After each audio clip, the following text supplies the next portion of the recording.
Buongiorno a tutti. As you can see, I'm not filming my vlog in my normal location and on the normal day, and it's because I'm taking a little vacation in the mountains. As much as I want to talk to you about my great progress learning Italian this past week, unfortunately, I can't do it.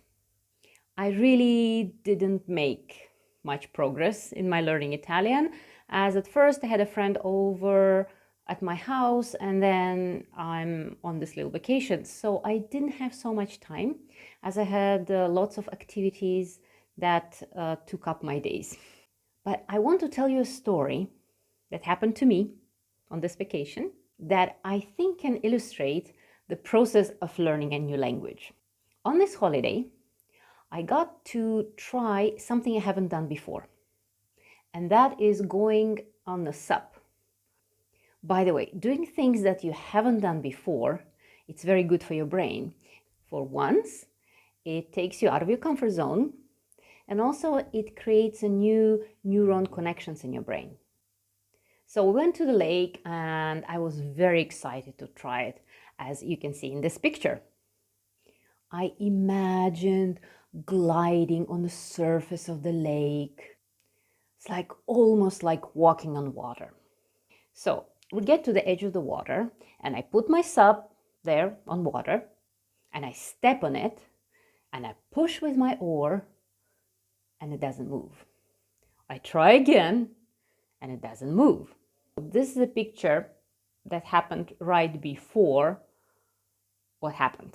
What happened right after this picture is that I lose my balance and I fall off the sup in the shallow waters and I scratch my leg on the sharp rocks there, and somehow I climb and I sit on my sup holding back tears of pain and embarrassment. Mind you, there were lots of people that were watching me. So then my friend, who is a very experienced supper, is that a word? Anyway, she has lots of experience in riding sups.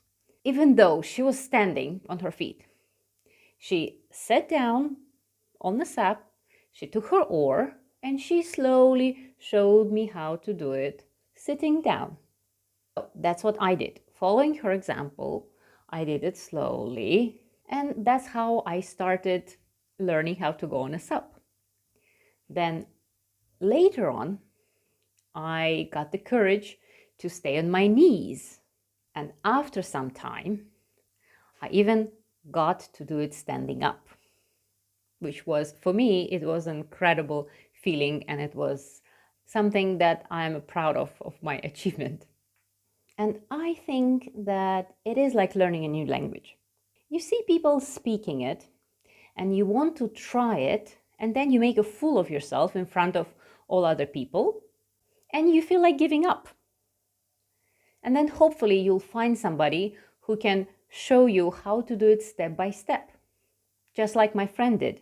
And something that I would like to mention also about me falling off the sup. There were lots of people watching me and I felt really embarrassed. But do you think people who had watched me falling off the sup remembered it after 10 minutes passed? I don't think so. And did this embarrassment lingered in my mind for some time? Yes. But then I decided that I'm not going to let myself be affected by this feeling of embarrassment. I just had to let myself go and I have to talk to myself and tell myself that it's just a normal process of learning, that it's okay to fall, it's okay to make mistakes. And even people who watch you make mistakes, they won't remember it very short time afterwards.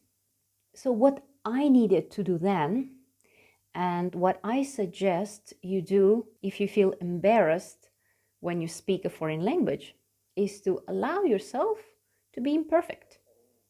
Treat your embarrassing moments with acceptance and don't give up. On this wonderful note, I would like to stop here and wish you to have a wonderful day. See you next week. Hopefully I'll have more progress with my Italian.